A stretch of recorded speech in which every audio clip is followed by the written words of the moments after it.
ನನ್ನನ್ನು ಕಾಣುವುದಕ್ಕೆ ಕಾತರಿಸಿ ನಿಂತಿರುವ ನಿನ್ನನ್ನು ಕಂಡು ಕಣ್ತುಂಬಿಕೊಳ್ಳೋಣ ಅಂತ ನಾನು ಬಂದೆ.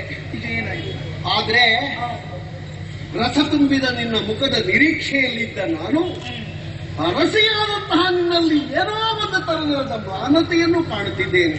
ನನಗೂ ಈ ಕಾತುರತೆ ಬಂದದ್ದು ತಡಾಯಿತು ಅಂತ ಸಿಟ್ಟ, ಬರುವಾಗ ನಾನು ಹೇಳಿ ಕೇಳಿ ಬರಲಿಲ್ಲ ಅಂತ ಸಿಟ್ಟ, ಬರುವ ಸೂಚನೆಯನ್ನು ಮೊದಲಾಗಿ ತಿಳಿಸುತ್ತಿದ್ರೆ ಹೆಚ್ಚಿನದಾದಂತಹ ಸಂಭ್ರಮ ನಮ್ಮ ಊರಲ್ಲಿ ಮಾಡಬಹುದಿತ್ತು ಎನ್ನುವುದಕ್ಕಾಗಿ ನಿರುತ್ಸಯ. ಏನು ಅಂತ ನನಗೆ ಅರ್ಥ ಆಗುವುದಿಲ್ಲ.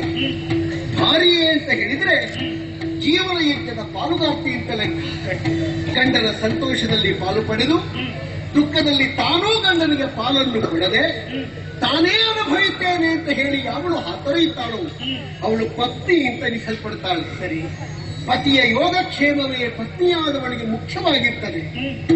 ನನ್ನ ಮನದನ್ನೇ, ನನ್ನ ಹೃದಯ ಸಾಮ್ರಾಜ್ಞಿ, ನನ್ನ ಜೀವನ ಲೋಕದ ಮಹಾ ಸೌಭಾಗ್ಯದ ರಾಣಿ ಯಾಕೆ ಹೀಗೆ